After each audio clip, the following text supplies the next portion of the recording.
Hello everyone, this is Aaron from Gas Engineer Software. We have looked for our FAQs and our comments online and we are bringing you 3 tips to help you get more out of the software. Let's dive in. Tip 1. You can add your bank account details to your invoices. To do this, go to Settings and then Invoice Details and Certificate Numbering. And here you can change the bank account details and also you can change the prefix to your records. Once saved, these details will appear on all emails going forward.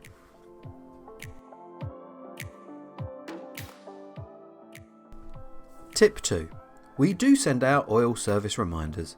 To find out the service due date for an oil appliance, you can go to the oil appliance section on a job and see it here.